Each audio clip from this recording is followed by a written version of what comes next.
Assalamualaikum warahmatullahi wabarakatuh. Nama saya Subhatun Nabila. Saya dari kelas RA3 PGSD dengan NIM 862062302215. Nah, di sini saya akan menjelaskan tentang pengelolaan kelas.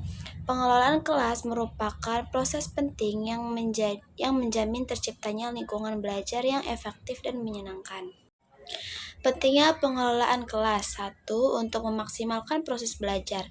Lingkungan kelas yang terstruktur dan terarah memungkinkan siswa fokus dan berpartisipasi aktif dalam pembelajaran. 2. Tingkatkan keterlibatan siswa. Siswa merasa lebih nyaman dan termotivasi dalam belajar saat kelas dikelola dengan sangat baik, yang berujung pada peningkatan partisipasi dan interaksi. Yang ketiga, budaya belajar positif. Aturan kelas yang jelas dan konsisten mendorong rasa hormat dan kerjasama, menciptakan budaya belajar yang positif dan produktif. Yang keempat, tingkatkan keefektifan guru. Pengelolaan kelas yang efektif membebaskan guru untuk fokus pada penyampaian materi dan membimbing siswa dengan lebih efektif. Selanjutnya, komponen pengelolaan kelas dibagi menjadi 3. Ada perencanaan, pengorganisasian, dan pelaksanaan. Perencanaan membuat rencana pembelajaran yang detail dan realistis, mencakup tujuan, strategi, dan juga penilaian. Pengorganisasian membuat aturan kelas, mengatur ruang kelas, dan menyiapkan sumber daya belajar yang memadai. Yang ketiga, pelaksanaan. Menerapkan rencana pembelajaran dengan tepat, melibatkan siswa dalam kegiatan, dan memantau proses belajar. Selanjutnya yaitu perencanaan pengelolaan kelas.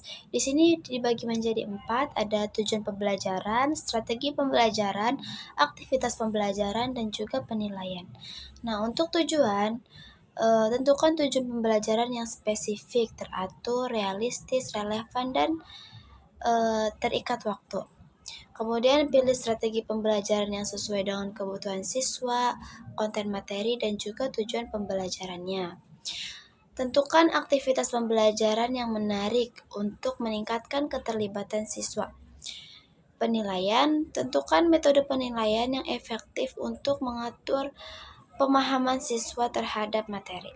Selanjutnya yaitu pengorganisasian kelas. Aturan kelas. Tetapkan aturan kelas yang jelas, relevan, dan mudah dipahami oleh siswa.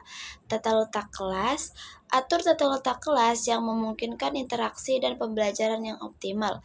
Sumber daya. Siapkan sumber daya belajar yang memadai seperti buku, alat tulis, dan teknologi. Buat jadwal rutin kelas yang efektif dan mengatur waktu belajar, istirahat, dan kegiatan lainnya.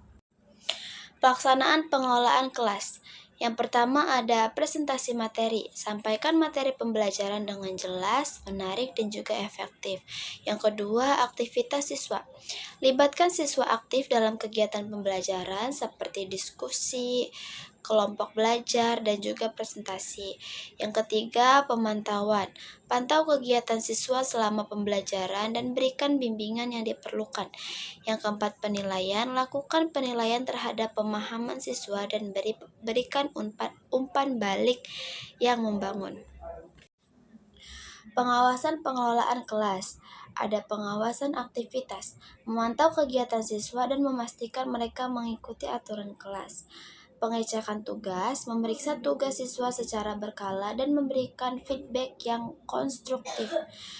Yang ketiga, interaksi siswa. Memperhatikan interaksi siswa dan menengahi konflik yang terjadi. Dan yang terakhir, kebersihan kelas. Memastikan kelas bersih, rapi, dan terorganisasi dengan baik. Kemudian yang terakhir yaitu evaluasi pengelolaan kelas. Yang pertama ada evaluasi diri. Melakukan refleksi diri terhadap efektivitas pengelolaan kelas dan mengidentifikasi area yang perlu diperbaiki. Yang kedua, umpan balik. Meminta umpan balik dari siswa dan kolega tentang pengelolaan kelas dan menerapkan saran yang konstruktif. Yang ketiga, data siswa. menganalisis data siswa untuk memahami perkembangan mereka dengan mengidentifikasi kebutuhan belajar. Dan yang terakhir, perbaikan, menyesuaikan strategi pengelolaan kelas berdasarkan hasil evaluasi untuk meningkatkan kualitas pembelajaran. Sekian dari saya, kurang lebihnya mohon maaf. Wassalamualaikum warahmatullahi wabarakatuh.